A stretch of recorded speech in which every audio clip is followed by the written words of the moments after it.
हम लोगों ने अभी शुरू किया क्लास लाइव देखा था। अब हम लोग प्रेजेंटेशन के थ्रू इस डेफिनेशंस को पढ़ते हैं और समझते हैं ठोस अपशिष्ट प्रबंधन, परिभाषा, प्रकार, लक्षण, स्रोत एवं उपचार के बारे में। फर्स्ट कहता है solid waste is one of the biggest contributors behind the deteriorating quality of soil across the world.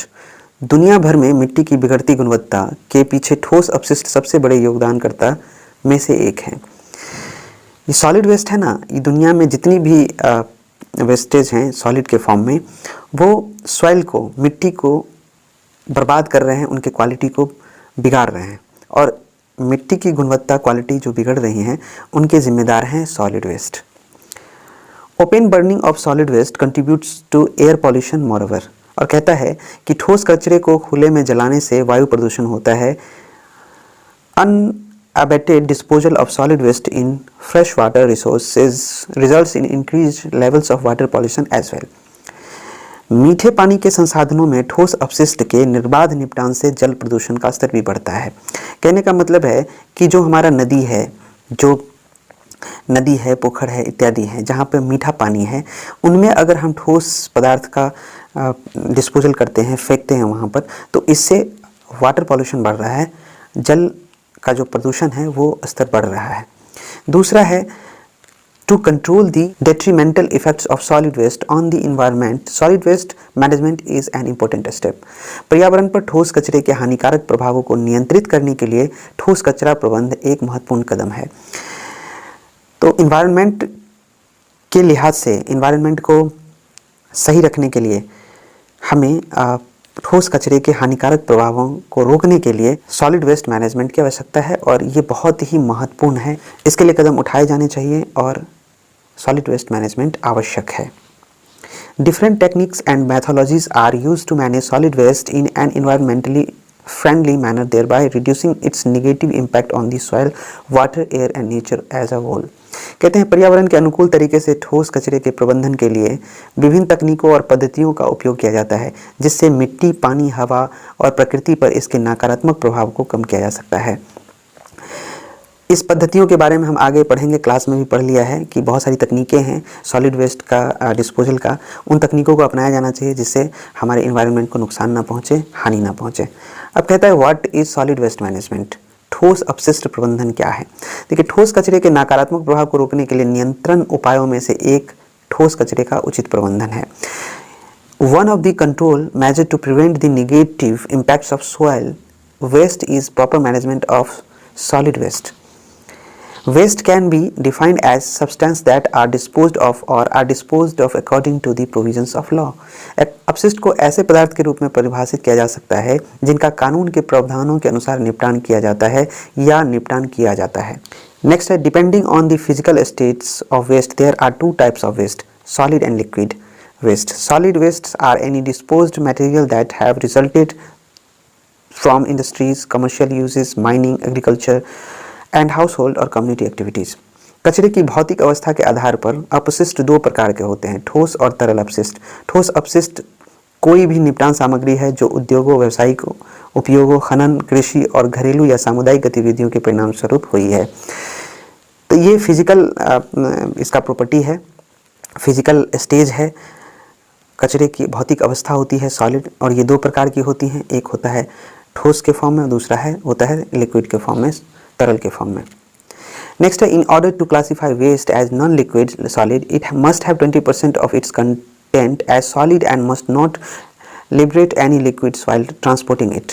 कचरे को गैर तरल ठोस के रूप में वर्गीकृत करने के लिए इसकी सामग्री का 20% ठोस होना चाहिए और इसे परिवहन करते समय किसी भी तरल पदार्थ को मुक्त नहीं करना चाहिए। The collection, treatment and disposal of the solid waste in a proper manner is called solid waste management. इस ठोस कचरे का उचित तरीके से संग्रह, उपचार और निपटान ठोस कचरा प्रबंधन कहलाता है।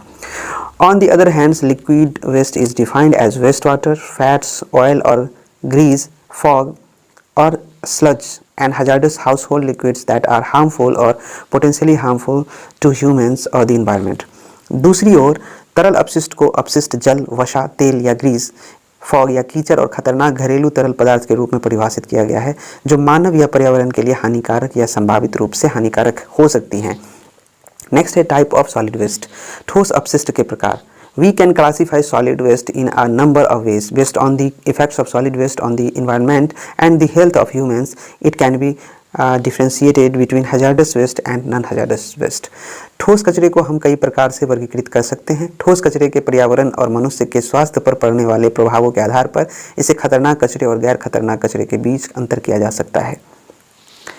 Hazardous waste, खतरनाक अपशिष्ट। Waste generated in industries and hospitals are generally hazardous in nature as they contain toxic substances. Resources Conservation and Recovery Act have come up with 4 important characteristics that define waste as hazardous: reactivity, ignitability, corrosivity and toxicity. उद्योगों और अस्पतालों में उत्पन्न अपशिष्ट आमतौर पर प्रकृति में खतरनाक होते हैं क्योंकि उनमें जहरीले पदार्थ होते हैं। संसाधन संरक्षण और पुनर्प्राप्ति अधिनियम 4 महत्वपूर्ण विशेषताओं के आधार के साथ आया है जो कचरे के खतरनाक के रूप में परिभाषित करते हैं। एक है प्रतिक्रियाशीलता, दूसरा है ज्वलनशीलता, तीसरा है संक्षारण और चौथा है विषाक्तता। प्रतिक्रियाशीलता: पदार्थ जो प्रतिक्रियाशील है, समान रूप से अस्थिर होते हैं और पानी के संपर्क में आने पर विस्फोट कर जाते हैं, जहरीले धुएं और गैस का उत्पादन कर सकते हैं। यही बात करते हैं रिएक्टिविटी को, जिसे ज्वलनशीलता भी बोलते हैं। Substances that are reactive are in an unstable conditions normally and can cause explosion and produce toxic fumes and gases when in contact with water. ज्वलनशीलता पदार्थ जो आसानी से प्रज्वलित कर सकते हैं और एक जोरदार और लगातार दर से जल सकते हैं। Ignitability: substances that can easily ignite and burn at a vigorous and persistence rate.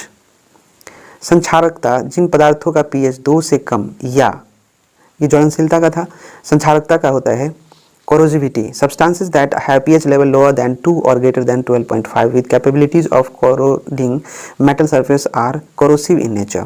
संक्षारकता: जिन पदार्थों का pH 2 से कम या 12.5 से अधिक होता है, धातु की सतह को संक्षारक करने की क्षमता है, वे प्रकृति में संक्षारक होते हैं। बात करते हैं टॉक्सिसिटी की। सब्सटेंसेस दैट आर हार्मफुल और fatal for human consumption are toxic in nature. विषाक्तता: ऐसे पदार्थ जो मानव उपभोग के लिए हानिकारक या घातक होते हैं, प्रकृति में जहरीले होते हैं।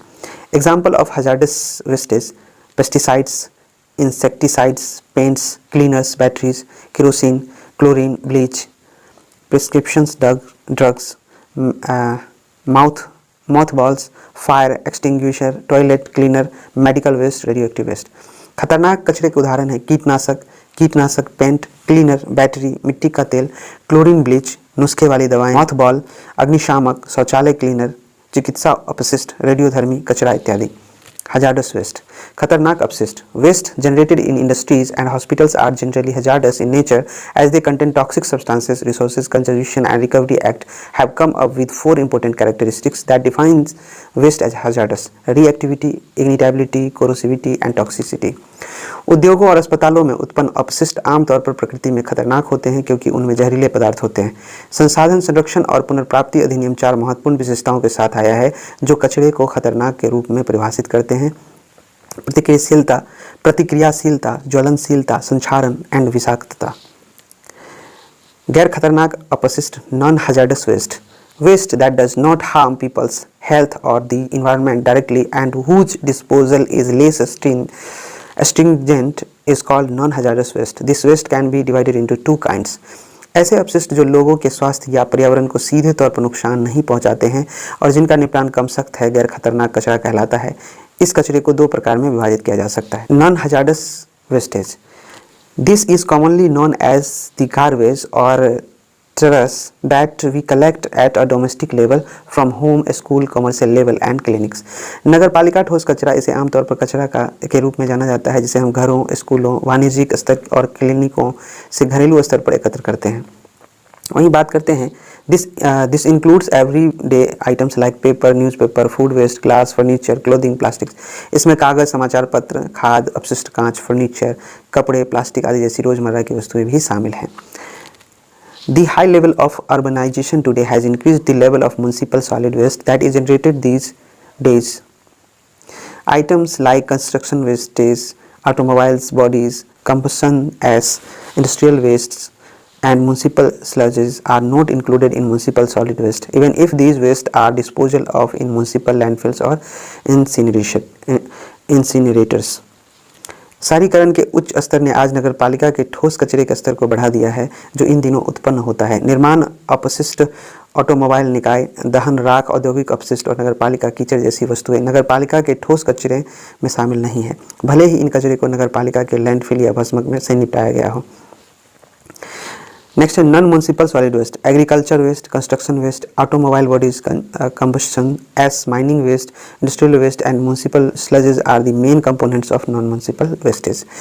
गैर नगरपालिका ठोस अपशिष्ट के उदाहरण हैं कृषि अपशिष्ट, निर्माण अपशिष्ट, ऑटोमोबाइल निकाय, दहन, राख, खनन अपशिष्ट, औद्योगिक अपशिष्ट और नगरपालिका कीचड़ गैर नगरपालिका ठोस अपशिष्ट के मुख्य घटक हैं। तो निर्माण से, ऑटोमोबाइल से, जलाने से और खनन से जो कचरा उत्पन्न होता है उन्हें नॉन हैजार्डस वेस्टेज की श्रेणी में रखते हैं। ठोस अपशिष्ट की विशेषताएं, सॉलिड वेस्ट कैरेक्टरिस्टिक्स आर, भौतिक विशेषताएं हैं इनकी, वो है घनत्व। इसे द्रव्यमान प्रति इकाई आयतन के रूप में परिभाषित किया जाता है। ठोस कचरे का घनत्व स्थान, भंडार के समय की अवधि, वर्ष के मौसम आदि के साथ भिन्न होता है। यदि कचरे की एक निश्चित मात्रा को लैंडफिल के निपटाने की आवश्यकता होती है तो इसे कॉम्पैक्ट या इष्टतम घनत्व तक कम करने की आवश्यकता होती है। कोई भी सामान्य संघनन कचरे की मात्रा को 75% तक कम कर सकता है, जिससे घनत्व कई गुना बढ़ जाता है। तो संघनन के बाद 100 किलोग्राम मीट्रिक क्यूब घनत्व में 400 किलोग्राम मिट्टी जाता है। नोट, संघनन अनुपात 1:1 से अधिक नहीं है। निपटान, मैला ढोना, गीला करने, सुखाने, संभालने आदि के कारण घनत्व में परिवर्तित हो सकता है। नमी, यह पानी के वजन और कचरे का कुल वजन का अनुपात। ठोस अपशिष्ट में नमी की मात्रा 20% से अधिक नहीं होनी चाहिए। नेक्स्ट है आकार, कचरे का आकार, कण आकार, छोटा आकार, मध्यम, बड़े से विशाल तक भिन्न होता है। आकार की गणना निम्न में से किसी भी सूत्र द्वारा की जा सकती है। आकार बराबर होता है अपशिष्ट घटक की लंबाई मिलीमीटर में। ऑप्टिकल संपत्ति, ऑप्टिकल संपत्ति, ठोस अपशिष्ट अपारदर्शी होते हैं जैसे ईंट, लकड़ी, बैटरी आदि। परभासी जैसे उत्तक, butter paper, frosted glass, plastic sheet आदि पारदर्शी होते हैं। चुंबकीय गुण, धात्विक सामग्री वाले ठोस अपशिष्ट जिनमें चुंबकीय गुण होते हैं और जिन्हें बैटरी, लोहे की छड़ आदि जैसे चुंबकीय विभाजकों द्वारा आसानी से अलग किया जा सकता है। मैग्नेटिक प्रॉपर्टी में हमने पढ़ा था solid waste with metabolic contents that have magnetic properties and can easily be separated by magnetic separators like batteries, iron rods etc।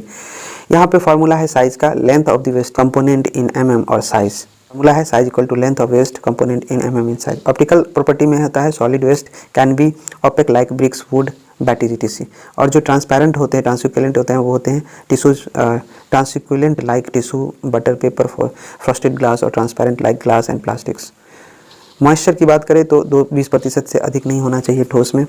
और यहाँ पे जो बात हो रही है, the compaction ratio is not more than 1.5 to 1। Changes in density can occurs due to disposal, caving, wetting, drying, handling etc। Solid waste के characteristics हैं, वो हैं भौतिक विशेषताएं, फिजिकल कैरेक्टरिस्टिक्स, वो है moisture, size, optical property, magnetic property, जो हम लोगों ने पढ़ लिया है। अब पढ़ते हैं हम इसके केमिकल प्रॉपर्टी को, वो है कंबस्टिबिलिटी, कंटेंट्स, वोलेटिलिटी और लिपिड्स। देखिए रासायनिक गुण होते हैं जिसको इंग्लिश में कंबस्टिबिलिटी को बोलते हैं ज्वलनशीलता। एक ठोस अपशिष्ट जिसमें इसके गुणों में से एक रूप में ज्वलनशीलता होती है, प्रकृति में दहनशील होता है, जैसे कागज, पत्ते, माचिस आदि जैसे अपशिष्ट। ठोस अपशिष्ट जो प्रकृति में गैर दहनशील होते हैं वे हैं कांच, चीनी मिट्टी, धातु, धूल, राख। वहाँ कंटेंट की बात करें तो अधिकांश सूखे ठोस कचरे की रासायनिक सामग्री होती है carbon, hydrogen, nitrogen, sulphur, oxygen. कुछ ठोस कचरे में धातुएं भी मौजूद होती हैं। वहीं बात करें अस्थिरता की तो कचरे का वह हिस्सा जो दहन के दौरान वाष्प में परिवर्तित हो जाता है और अस्थिरता दर होता है 40 से 60% के बीच। लिपिड, कार्बोहाइड्रेट, प्रोटीन, प्राकृतिक रेशे, प्लास्टिक भी ठोस कचरे की संरचना बनाते हैं और इसलिए इसका प्रतिशत बढ़ने और घटने से ठोस कचरे की रासायनिक संरचना बदल जाती है। अब बात करते हैं ठोस अपशिष्ट के स्रोत, सोर्स ऑफ सॉलिड वेस्ट कौन कौन से हैं। There are many source of solid waste, the most prominent ones are is, जो कुछ है महत्वपूर्ण उनके बारे में, हाउस होल्ड से, commercial, institutional, construction and demolition से होता है, म्यूनसिपल सर्विसेज है, ट्रीटमेंट प्लांट साइट है, इंडस्ट्रियल है, एग्रीकल्चर है, बायोमेडिकल है। गृहस्थी से फैलता है, व्यावसायिक एक्टिविटी से, इंस्टीट्यूशनल एक्टिविटी, कंस्ट्रक्शन से, नगर सेवाएँ और ट्रीटमेंट प्लांट से और इंडस्ट्रियल औद्योगिक क्षेत्र से, कृषि से और जैव चिकित्सा से भी वेस्टेज बनते हैं ठोस के। Methods of solid waste management and treatment of solid waste, वो है सॉलिड वेस्ट कलेक्शन, सेपरेशन। तो यहाँ पे हम पढ़ते हैं, हिंदी में ही पढ़ दे रहे हैं, इंग्लिश आप नोट से देख लीजिएगा। ठोस अपशिष्ट संग्रह उस विधि को संदर्भित करता है जिसमें अंतिम निपटान के लिए परिवहन के लिए ठोस अपशिष्ट एकत्र किया जाता है। एक संग्रह प्रणाली की योजना इस बात को ध्यान में रखते हुए बनाई जानी चाहिए कि भंडारण प्रणालियों का कोई अधिभार न हो और संग्रह की प्रक्रिया भी समय समय पर होती रहे। इन दिनों देश में नगर निगमों द्वारा ठोस अपशिष्ट संग्रह दैनिक आधार पर किया जाता है, जहां कचरे को निपटान स्थल पर ले जाया जाता है। वहीं बात करें सेपरेशन की, जिसका हिंदी होता है पृथक्करण, अलग करना। यह ठोस कचरे को निपटान से पहले मैनुअल रूप से छांटना है। उदाहरण के लिए गीले ठोस कचरे से सूखे ठोस कचरे को छांटना या बायोडिग्रेडेबल गैर बायोडिग्रेडेबल कचरे के बीच छांटनी करना। नेक्स्ट है सैनिटरी लैंडफिल, जो कि आज ठोस कचरे के निपटान का सबसे आम और लोकप्रिय तरीका है। नगर निगम के कर्मचारियों द्वारा एकत्र किए गए कचरे को जमीन के बड़े क्षेत्रों में ले जाया जाता है, जो गहरी खोदी जाती है। इन क्षेत्रों में कचरा फैलाया जाता है और एक बार भूमि भर जाने के बाद पानी के रिसाव को रोकने के लिए मिट्टी, रेत और बजरी की पत्थरों के साथ इसे ऊपर कर दिया जाता है। इन दिनों प्लास्टिक और रेत की परतों का उपयोग भूजल के किसी भी रिसाव और संदूषण को रोकने के लिए एक अभेद्य लाइनर के साथ लैंडफिल को लाइन करने के लिए किया जाता है। भस्मीकरण को सरल शब्दों में कह सकते हैं, यह विधि ठोस कचरे को बहुत अधिक तापमान पर तब तक जलाना है जब तक कि कचरा राख में न बदल जाए। आज भस्मक इस तरह से बनाए जाते हैं जो बड़ी मात्रा में ऊष्मा ऊर्जा का उत्सर्जन नहीं करते हैं। पुनर्चक्रण भस्मक भी आ गए हैं जो भट्ठी से ऊष्मा ऊर्जा को बॉयलर में बदल देते हैं। इन्हें अपशिष्ट से ऊर्जा संयंत्र कहा जाता है। ये प्रकृति में बहुत महंगे हैं। यद्यपि भस्मीकरण ठोस कचरे की मात्रा को मूल मात्रा में 20 से 30% तक कम करने में मदद करता है। यह धुएं के माध्यम से गैसीय प्रदूषकों का उत्सर्जन करता है और आग भी पैदा कर सकता है। ये इसका ड्रॉबैक है। नेक्स्ट है रिसाइकलिंग, पुनर्चक्रण। Recycling is the conversion of discarded soil waste into new product. Recycling reduces solid waste and help in recovering the material to make new products for reuse. Hence, the 3 R's: recycle, reduce, and reuse.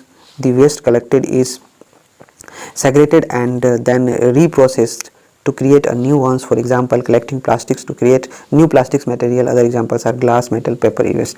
कहता है recycling के through हम reuse करते हैं wastage का, फिर से पुनर्चक्रण होता है, उसको फिर से बनाया जाता है। कंपोस्टिंग का अर्थ होता है बायोलॉजिकल प्रोसेस है in which biodegradable solid waste are allowed to decompose in the presence of micro organism like fungi, bacteria which turns the degradable waste in organic matter. कहने का मतलब है कि माइक्रो ऑर्गेनिज्म के प्रेजेंस में, जो कि फंगी, कवक या बैक्टीरिया हो सकते हैं, वो बायोडिग्रेडेबल वेस्ट डिकम्पोज किया जाता है और the decompose matter is high in carbon and nitrogen and therefore functions well as eco friendly manner to be used in agriculture practices for growing plants and tree. कहते हैं विघटित पदार्थ जो है हमारा, उससे कार्बन और नाइट्रोजन में उच्च होता है और पौधे और पेड़ को उगाने के लिए कृषि पद्धतियों में इसके उपयोग की जाती है और यह उपयोग की जाने वाली पर्यावरण के अनुकूल खाद के रूप में अच्छी तरह से कार्य करता है। कंपोस्टिंग जो विधि है यह एक जैविक प्रक्रिया है और इसमें कचरे को कवक और बैक्टीरिया जैसे सूक्ष्मजीव की उपस्थिति में विघटित किया जाता है। सड़ सकने वाले कचरे को कार्बनिक पदार्थ में बदल दिया जाता है। नेक्स्ट है पायरोलाइसिस। देखिए पायरोलिसिस एक रासायनिक अपघटन क्रिया है जिसके तहत ठोस कचरे को एक विशिष्ट दबाव और ऑक्सीजन की उपस्थिति में 430 डिग्री सेल्सियस तक गर्म किया जाता है और अपशिष्ट राख, कार्बन और कुछ तरल के ठोस अवशेषों में परिवर्तित हो जाता है। यह विधि ठोस अपशिष्ट के प्रबंधन में प्रभावी हो सकती है, लेकिन यह अपूर्ण दहन का कारण बन सकती है जो विषाक्त अवशेष उत्पन्न कर सकती है, जिसके लिए फिर से उचित उपचार की आवश्यकता होती है। Pyrolysis is a chemical decomposition process whereby solid waste are subjected to heat up to 430 degrees Celsius at a specific pressure and in presence of oxygen. Thanks. Next है importance of solid waste management. देखिए, solid waste management is an essential service in this modern society. Solid waste management is important because it is very important to manage and handle solid waste according to prescribed law to ensure that the environment is not littered and polluted, as it can not only be very harmful for the environment at large but also the people who are a part of the environment. Environmental hygiene and public health are the biggest reasons as so why solid management is so necessary today. Otherwise objectives includes reduction and elimination of waste material to for better quality for life and economic development of society. और कहा जाता है समाज में जीवन की बेहतर गुणवत्ता और आर्थिक विकास के लिए अपशिष्ट पदार्थों को कम करना और समाप्त करना बहुत ज़रूरी है और साथ ही साथ ठोस अपशिष्ट प्रबंधन एक महत्वपूर्ण है, क्योंकि यह सुनिश्चित करने के लिए ज़रूरी है कि जो कानून है, कानून के अनुसार ठोस कचरे का प्रबंधन बहुत ही महत्वपूर्ण है। क्योंकि पर्यावरण गंदा और प्रदूषित ना हो। और केवल बड़े पैमाने पर पर्यावरण के लिए अगर हम प्रबंधन नहीं करते हैं तो इससे पर्यावरण गंदा और प्रदूषित हो सकता है, हमारे लिए बड़े पैमाने पर हानिकारक हो सकता है, क्योंकि लोग जो है पर्यावरण का हिस्सा है। नेक्स्ट है 7 principal of solid waste management, वो है rethink, refuse, reduce, reuse, repurpose, repair, rot. पुनर्विचार, मना करना, कम करना, उपयोग, पुनर्प्रयोजन, मरम्मत, सड़ांत, ये सबके हिंदी हैं, देख लीजिएगा। रीथिंक, रीथिंक का मतलब होता है पुनर्विचार। यह वह चरण है जहां आपको कुछ भी खरीदने से पहले पुनर्विचार करना चाहिए, क्या कोई वस्तु वास्तव में आवश्यक है। यदि आपको इसकी तत्काल आवश्यकता न हो तो क्या यह व्यर्थ नहीं जाएगा। उदाहरण के लिए आपको प्लास्टिक की पानी की बोतल नहीं खरीदनी चाहिए क्योंकि वे पर्यावरण के लिए बहुत हानिकारक है। इसके बजाय पुनः उपयोग के लिए कांच की बोतल या स्टील की बोतल खरीदें। मना करना यानी कि अपने सामानों के लिए अधिक पैक सामग्री प्लास्टिक बैग खरीदने से मना करना है। अपना खुद का कागज़ या जूट बैग ले जाएं या खरीदारी के लिए हर अनुभव के लिए इसका इस्तेमाल करें। प्रकृति को नुकसान पहुंचाने से इनकार करें। साथ ही रिड्यूस, कम करें, घर में पैदा होने वाले कचरे को कम करने की कोशिश करें। केवल वही चीज़ें खरीदें जिनकी आपको आवश्यकता है। आपके पास जो प्लास्टिक बैग है उनका पुनः उपयोग करें। कांच के जार, भंडारण कंटेनर और कागज़ का पुनः उपयोग करें। और बायोडिग्रेडेबल कचरे को पौधे के लिए खाद में बदलें। पैसे निकालते समय कागजी रसीद लेने से बचें। अनावश्यक ठोस कचरे को कम करें, यानी एटीएम से जब आप पैसा निकालते हैं तो वहाँ पर सोचें कि रिसीट ना लें, क्योंकि बहुत सारा हो जाता है। आप एटीएम में देखते हुएगा पूरा फेंक देता है निकाल कर। दूसरा है पुनः उपयोग करें। त्याग की गई वस्तुओं का पुनः उपयोग करने का सबसे अच्छा तरीका है कि उनमें से अधिकांश को पुनः चक्रित किया जाए ताकि वे मूल्यवान वस्तुओं की ओर मुड़े। प्लास्टिक की वस्तुओं, कांच, कागज आदि को आसानी से पुनर्नवीकरण किया जा सकता है और इसीलिए पुनः उपयोग किया जा सकता है। आप पुराने कपड़ों को दान करके या घर पर इस्तेमाल करके भी उनका पुनः उपयोग कर सकते हैं। अगला है रीपर्पस। रीपर्पस में होता है पुनर्योजन, पुनः उपयोग, पुनर्चक्रण।